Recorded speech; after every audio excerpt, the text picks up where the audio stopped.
Welcome to the Real Chili Podcast. And the Golden Eagles of Marquette University in Milwaukee are bound for the Final Four for only the third time ever. 5 seconds left. Marquette down by one, trying to avoid the upset. Blue the drive, the left hand. It's good. 1 second to play. Vander Blue has put Marquette in front by one. And I want to win every day as basketball players, as students, and I want to win every day, most importantly, as people. Welcome, ladies and gentlemen, to the Real Chili Podcast. I'm your host, Mike Lavender. I'm joined by Brian Henry. Brian Henry, thanks for joining the show today. Always a pleasure. I wish we were doing it on a more jovial type day, but you go with what you're given. So here we are. Here we are. Just yesterday, Marquette lost 80-62 here in Washington, D.C. to Georgetown. To help us break down that loss and to talk about Marquette basketball, we have a special guest on the show today. He played for the Marquette men's basketball team for 3 years, graduating in 2008, a 6'9", 220-pound forward, Dan Fitzgerald from St. Paul, Minnesota. Dan, thanks for joining the show. Thanks for having me, guys. Good to be here. Yesterday was a tough game, and Dan, I was looking through your time playing at Marquette, and you were on an integral part of some really good teams at Marquette. And looking at your junior season, which was the 2006-2007 season, you guys were top 15, top 20 ranked throughout most of the season. But there was a stretch there at the end of that season in conference play where you guys went on a 2-4 skid to end the season. So in thinking about that, and looking at what this current Marquette basketball team is going through and kind of the skid they've been on since they got that huge win against Villanova, what are some of the things that you think are conversations that are going on inside the locker room? Because remember, the team that you were on that year, your junior year, wasn't a senior-laden team. There were a couple of seniors. Mike Kinsella was one of them, but it was largely sophomore and junior-driven. So I think there's some parallels between that team and this team in terms of leadership. Well, first off, I want to thank you for making me rehash all the crappy runs that we had. Yeah, come on, Mike. You're going to come out off the top and make man. We'll get to the good stuff. We'll get to the good stuff. We had such a good year, and now we get to talk about the couple bad spells we had, but appreciate that. Honestly, it happens to every team, and you just hope that you're a team where you remember that one bad 2 or 3 game stretch because that means it's the only time it happened. If you're losing a lot, you don't remember those little spells so much. So I guess that means we were a good team. And we didn't have any seniors. Yeah, I was a junior, but we had Wes and Jarrell and Dominique were kind of the guys leading the team, and we were firing on all cylinders for a while. Most of my career, we kind of flamed out at the end. I'm not really sure why. I think it had something to do with Green's style of coaching, which is practices. You guys know practices were brutal. Yes. Pretty much all year. If we went on a hot streak and were winning, some of those practices were really short and sweet, which, was candy for us. We absolutely loved those days. But most of them were long and tough, and I think at the end of the season, we usually just were burnt out. Guys were getting hurt, and if you weren't hurt, you were just tired, dead dog tired. So that's kind of what happened to my 3 years, to be honest. That's kind of how I felt. We were really good and then kind of flamed out at the end. With that said, Dan, when you watched the game against Georgetown, to me, it felt like the Avalanche started near the end of the first half. It was kind of this back and forth. Neither team looked great in the first half.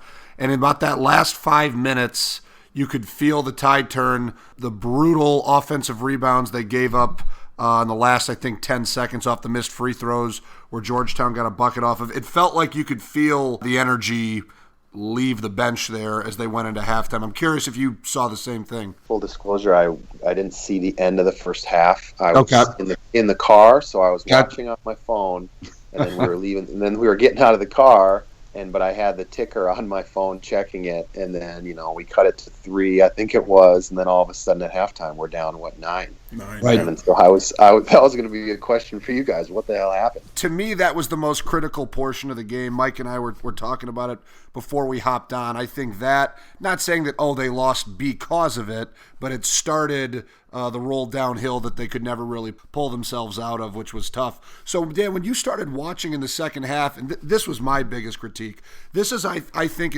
statistically bearing out, it's one of the most efficient offensive teams in the country, and the ball stopped in the second half against Georgetown. There was little to no movement. Yeah, which is nuts though, right, guys? I mean, that we're such a good offensive team. Yes. And it's not like these guys have been playing together for a long time. Right. It's pretty awesome how potent our offense is. Let's appreciate how good our offense is. Yeah, our offense, we're second in the country in 3-point shooting percentage. We're top 50 in 2-point shooting percentage. We're incredibly good at getting making free throws. So we're elite, and I think the record bears out that are we equally as bad on defense if we have such an elite offense and we have the product that we have on the court. I think defense is probably the area where people continually look to see what this team is about and what we're made of. And I know, particularly looking at rebounding, that was an area of concern last night. And really throughout the season, where we don't have the height, and if you don't have the height, and maybe this is what you experienced, I'd be curious to hear what you think about this. If you don't have the height in terms of rebounding or defense, then you need the effort.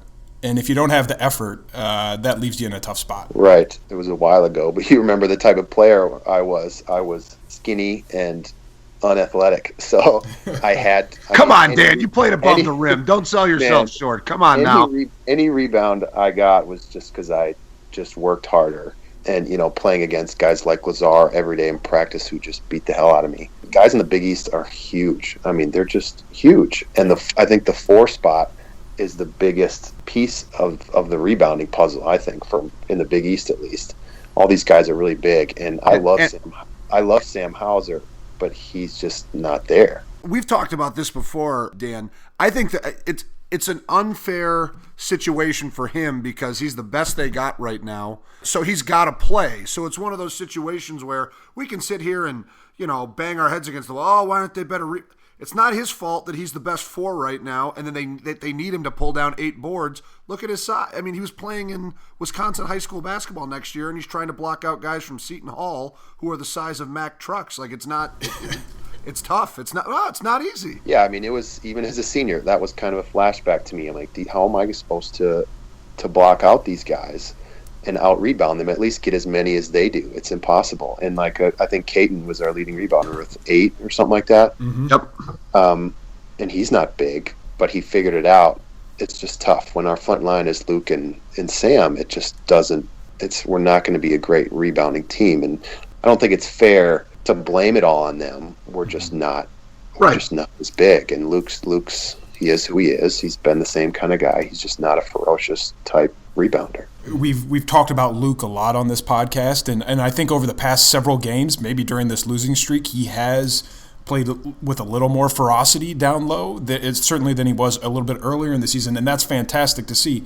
But when you're going up against guys like Jesse Govan and you're trying to guard him, who apparently, I didn't really realize this, but who apparently can hop out and hit threes, and who can... I don't think Jesse knew that either. That's just my assessment watching Georgetown this year. And so guys like that who can bang down low, and then you have someone like Okoye Agau, who, not huge, but he's 6'8", 235, and they're able to throw those guys at you. And throughout the game last night, Georgetown was getting into the lane, getting the hole, and if they weren't finishing, there were 2 or 3 guys right there, and Luke couldn't take on all of them himself. Just like last night, saying this to myself many games over games, we have this great recruiting class and we have great players, but it seems to me that we're smaller at every position to me.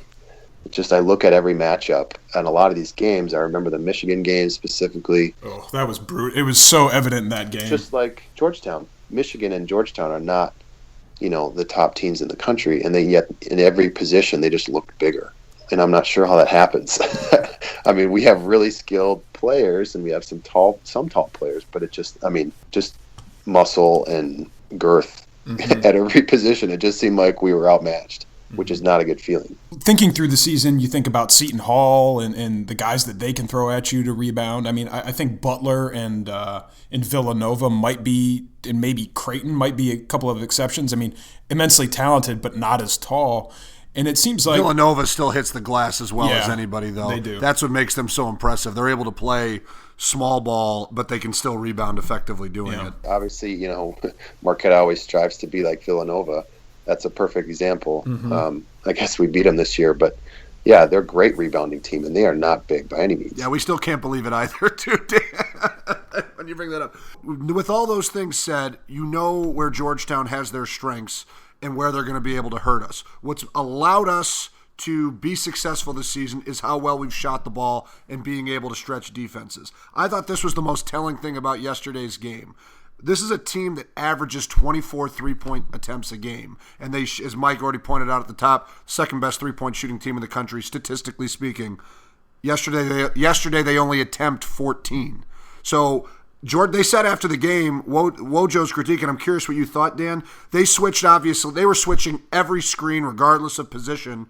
And all of a sudden it turned into, instead of, like we said, this pretty ball movement we've been used to all year, it was guys putting it on the deck, charging to the basket, which you want people to take it to the rim, but it obviously played into exactly what Thompson wanted us to do offensively. I seem to remember Georgetown being a switchable team, and they would do that a lot, and that does mess up a lot of things. It'll create some mismatches, sure, but when they're so long like that, guys driving, I seem to remember we just kept driving and we have nothing, kept dribbling out and pass it. Someone else would try and drive and just nothing would open up.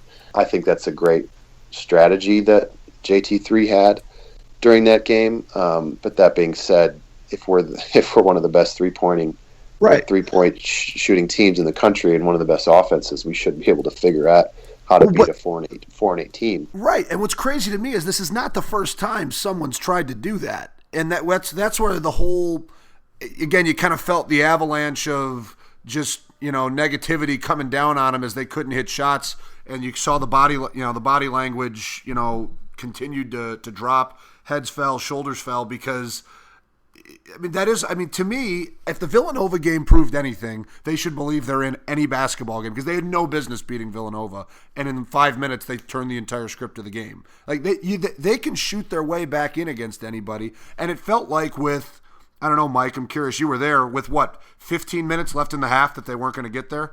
Yeah, the crowd was in it, and just knowing some of the people in that crowd, by 15 minutes left in the game, they were already starting to talk shit to me and to other players. And like, if fans that have been through what they've been through this season are that confident by 15 minutes left, right, I was pretty hopeless at that point. That just drove me nuts. Every fan, I think if you ask them if you'd rather have a team that is great on offense and sucks on defense or vice versa, they'd choose our situation just for that. You think we're not out of any game, we can shoot our way back in, which is kind of what we did against Villanova. But then it leads to some ugly losses when we can't shoot. That gets to an interesting point, and kind of we were talking about this earlier in the season, Brian. We talked about needing to get some more asses in the seats, certainly at home games, and that offensive firepower could be one of the things that does that. That's not necessarily something that we've seen so far. Winning does that. It's that simple.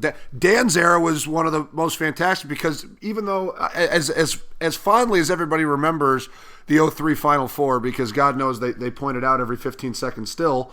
But if you remember, Dan, there was the 2-year stretch afterward. They missed the tournament and then lost to Western, I think, right before you got there in the NIT. So there was I remember coming in as a freshman in 05, 06, and there was a kind of okay, now they're going to start 3 freshmen, and I don't know. And obviously they had one of that season in beating Connecticut in the first Big East game, upsetting Notre Dame when Steve hit that shot in the corner. I think you guys beat Louisville that year.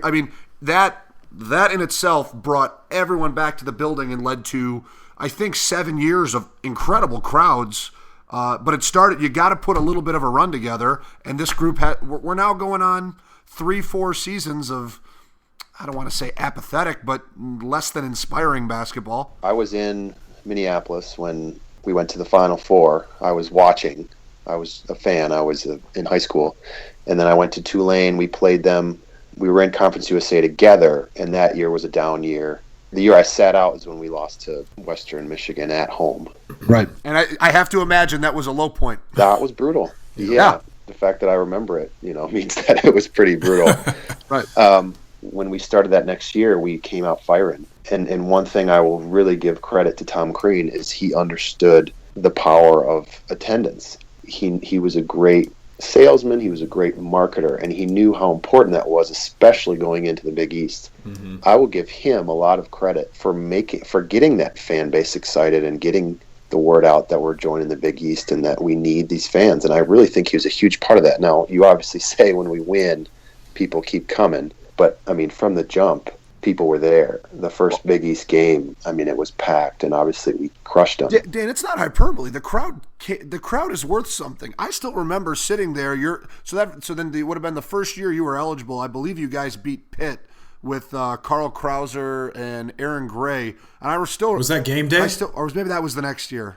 I am mixing. I just remember Aaron Gray standing at the free throw line and not being able to hear myself think as he clanged a couple late free throws that allowed him to win the game. But it was like one of those, like, yeah, if you don't have 19,000 people in the seats, maybe he hits one or two or makes both. Like that is a huge deal. That is my biggest disappointment right now. Is the fans aren't there. The student section is half full. Yep. I mean, we didn't have a conference game. You know, you named all the big games and the games we won, but even any other Big East game that wasn't as dramatic or whatever, it was a packed house. Yeah. I don't remember a conference game that wasn't packed, and that's huge. I mean, that's huge. So that's the biggest disappointment now, is that the fans just aren't behind it, and it's chicken and the egg. You know, if we start winning, are they going to come? Right. Or do we need them first? But I mean, that is disappointing. So it's probably a little bit of both, but the expectation, when you struggle and you lose 4 or 5, that it's going to create a level of apathy. We had some of the MU radio guys on. They had I don't know if you heard, but they had a terrific call of the win against Villanova down there with the final seconds left, and we had them on just to talk to them about it. And we asked,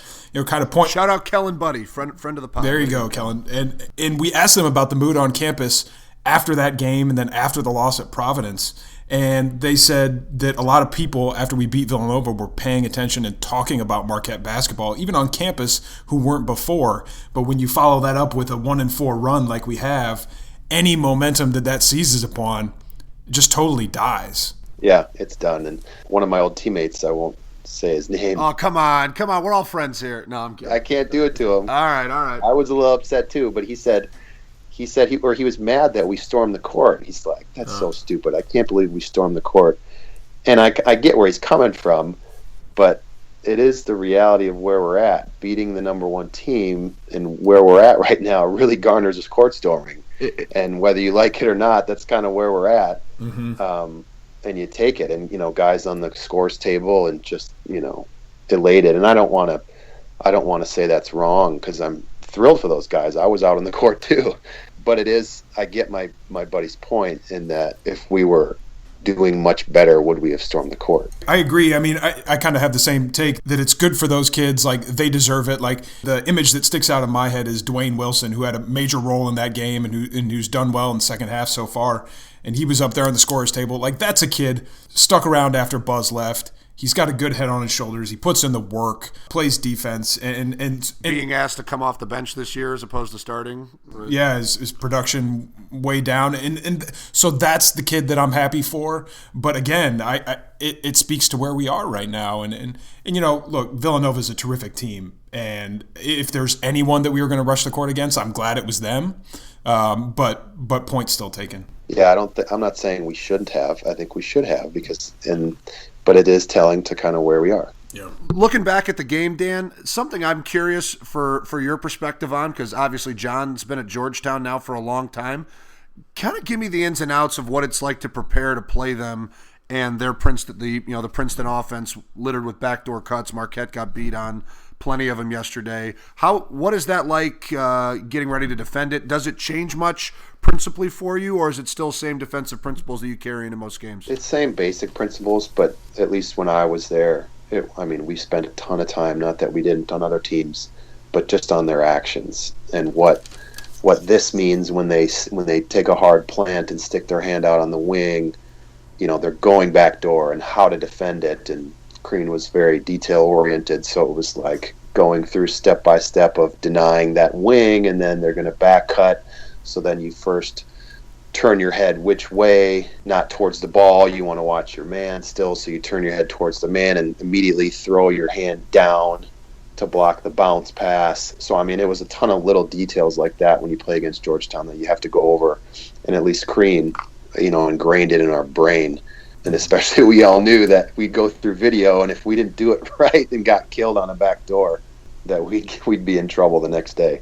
Generally with Georgetown, you do well for a while, and if you get down, it's tough. You're really trying to get back. I remember a couple games, even in the Big East tournament in the Garden, we're coming back, and then we just get tired, and then we get beat on a couple back doors, and the game's over. It looks brutal to play against that for 30 seconds in a shot clock. By no means stylistically are they similar to Wisconsin, but conceptually, they will play you deep into the clock until you make a mistake, and they'll, to get a bucket like that. They have no problem scoring at 8 seconds in if they can. It always feels like you do it well for 80% of the game, and they hit 2 of them, and it takes a 5-point lead to 9, and now there's a minute and a half left, and you're dead. It just looks painful to have to play against all game because you've really got to talk, and God knows defensive communication hasn't exactly been this group's strongest characteristic this year. I don't think they got torched yesterday, but there were still plenty of breakdowns, and Georgetown did score 80 points. So I don't watch Georgetown as much. There's no reason to this year. I would argue that the reason they're not doing very well is they've gone away from those actions. At least in 2 games, I don't remember any backdoors. Did we get beat on any backdoors? We did yesterday, or at least a couple. I can remember 3.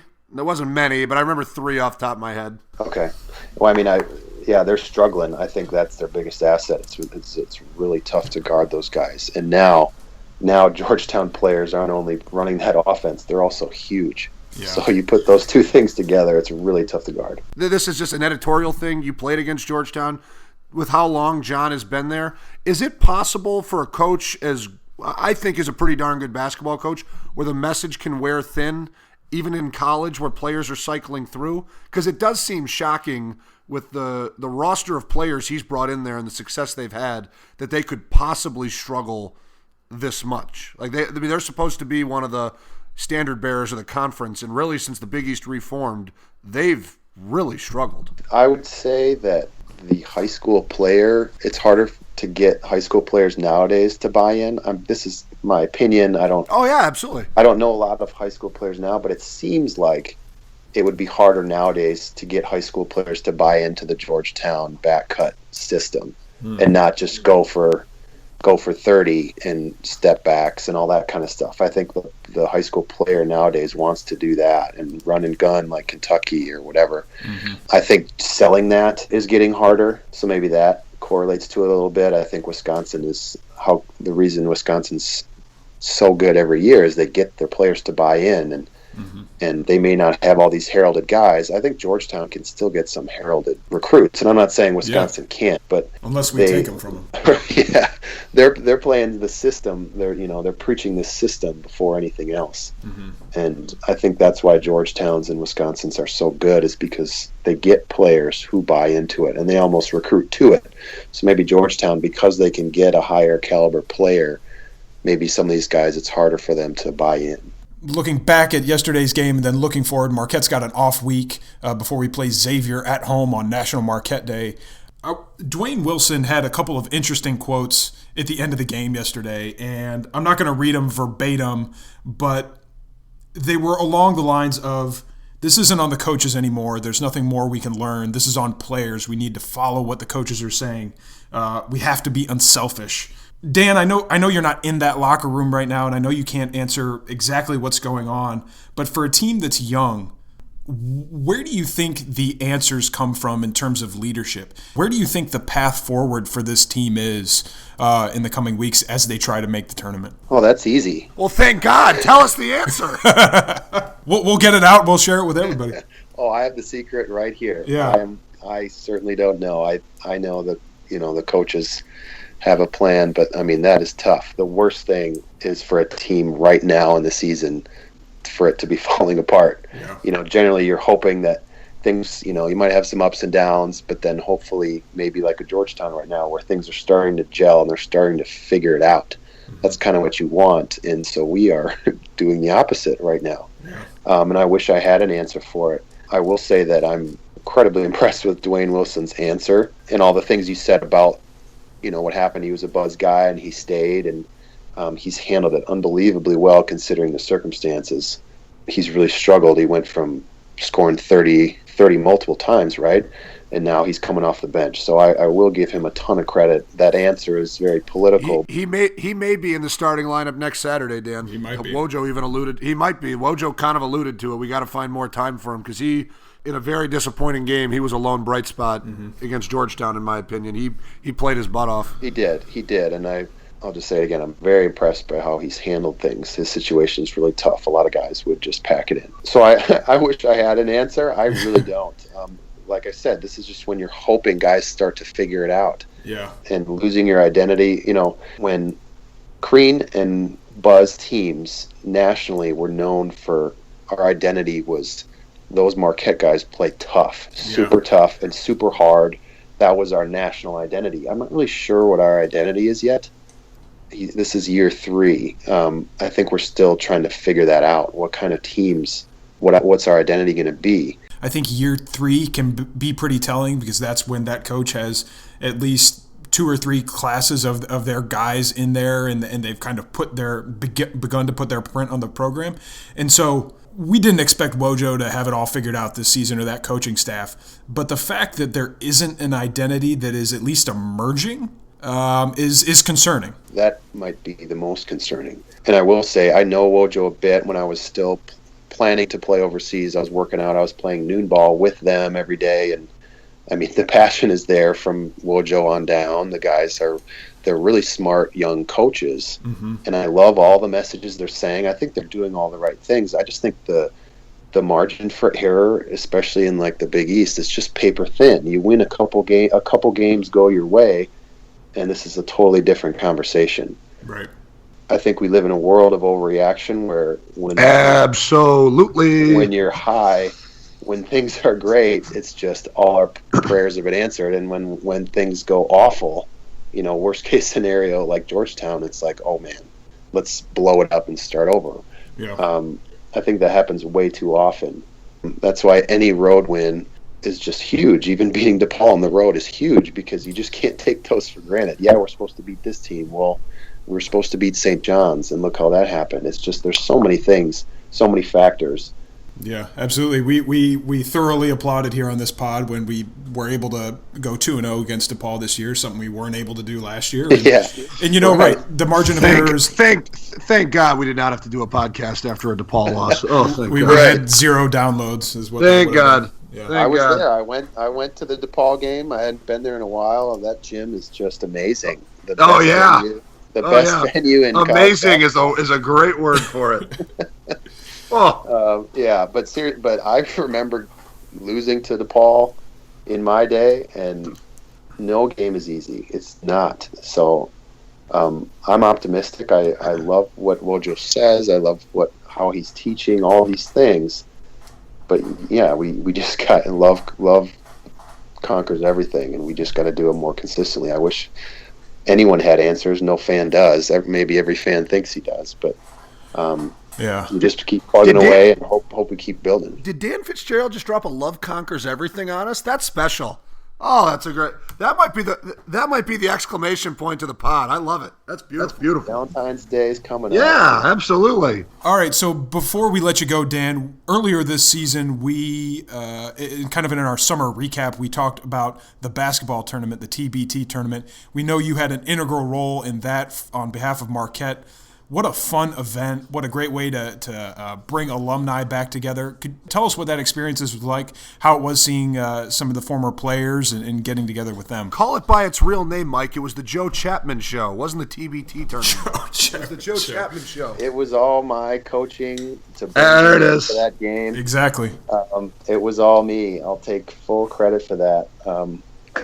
It was pretty fun. I've heard about it. I think I watched maybe one game on ESPN a year or two before. It's only the 3rd year in existence. But they reached out to Marquette, who reached out to me to see if I was interested, and I said absolutely. It was such a cool idea.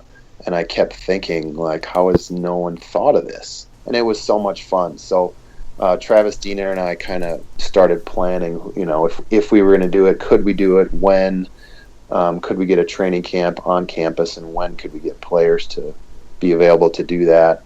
Once I started asking players, pretty much everyone's like, yeah, of course, I'm in. And then, of course, you have to make sure it's in everyone's schedule to do it. All guys that play overseas, summers are gold. They're crazy busy, seeing family, coming back, and we just wanted to make sure guys could do it. So that was the toughest part, is getting people back in Milwaukee and then back in Chicago to do it. We didn't really know what we were doing, so we were kind of just planning as we were going. It being in Chicago was great for Marquette. We had a ton of fans that first round. I don't know if you guys were there at all, but it was rocking. We had the "We Are Marquette" chants going, and especially when we almost blew the first round to a Chicago team, we needed that extra push. But it was so much fun. I got chills just hearing it. I mean, this gym wasn't that big, but it brought back some good memories. And then you alluded to Joe Chapman going nuts.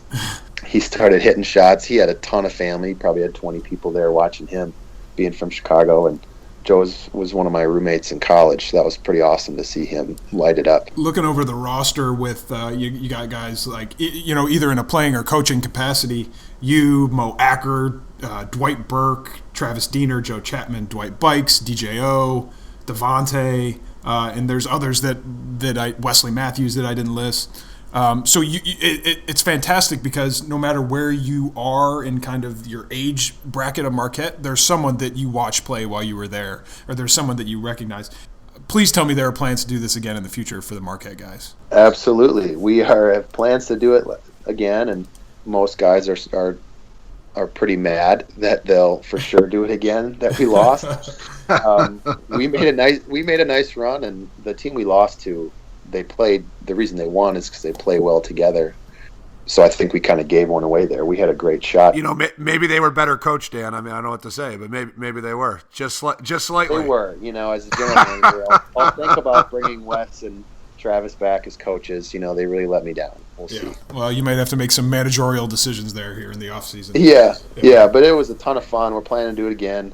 And the fan votes, that's the main thing. To get in, you need fan votes. So maybe I'll hit you guys up again and asking you guys to plug us a little bit to get online and vote. It doesn't start until like April or May, but when the time comes. We'll have you back on the pod then, and you can plug it then, and we'll get some of the other players on the pod, and we'll plug it as much as possible. Dan, thank you so much for joining the show today. We got to wrap up. We appreciate you taking the time and sharing some of your thoughts with this current Marquette program and the TBT tournament. Best of luck to you in the coming months, and I'm sure we'll talk to you soon. Awesome. Thanks, guys. It was a lot of fun. Thanks again to Dan for joining the show. Brian Henry, that was a lot of fun to have him on. I thought that was a really great conversation. That was fantastic. Fascinating perspective. Again, for those younger, Dan Fitzgerald, mid-2000s, was a fun player. Take a spin through YouTube, hit a game winner from the corner to beat Seton Hall in 2007. That was pretty great. He had some nice moments. It was part of some good teams. It was very kind to share his insight with us. A lot of good stuff. As we mentioned, Marquette has a week off. They play Xavier on Saturday, February 18th in Milwaukee. It is National Marquette Day. It's been said over the past couple of days, I think Marquette could really use this week off to not only get some rest, but to get their heads in the right place. This is a talented team when they play the right way, and let's hope Wojo can get them playing the right way and the players can find their rhythm again and playing like we were in mid-January rather than we have over the past few weeks. I certainly hope that. I feel like this is going to be one of the more least enthusiastic National Marquette days that I've been a part of, whether it was in school, going to when I lived in Southeast Michigan, there was an alumni event in Detroit that was always fun to go to. Now in Phoenix, the Alumni Association out here is great. Shout out to April. Thanks, our president out here. I love going to that event, and it just kind of just feels blasé right now with the stretch they're on. So hopefully Saturday is what pulls us out of the depths and brings us back to life, because a win against Xavier could turn the tide back in the right direction. That's right. We are not going to do predictions today, but we will tweet predictions out from all the fellas later on this week. Brian Henry, any last thoughts before we sign off for today? Well, I'm glad Pete Worth wasn't here to sing his version of the Rec Sans Dan Fitzgerald with Dan Fitzgerald. It was probably would have freaked him out a little bit. But thank you again, Dan, and Pete, thank you again for gracing us with that fantastic melody. That's true. If you didn't catch it on the pod, it's still up there. All right, folks, that's going to do it for us here for episode 20 of the Real Chili Podcast. We've got 20 episodes under our belt. Thanks so much for listening. Signing off for Brian Henry, I'm Mike Lavender. We'll talk to you next time here at the Real Chili Podcast. Deuces.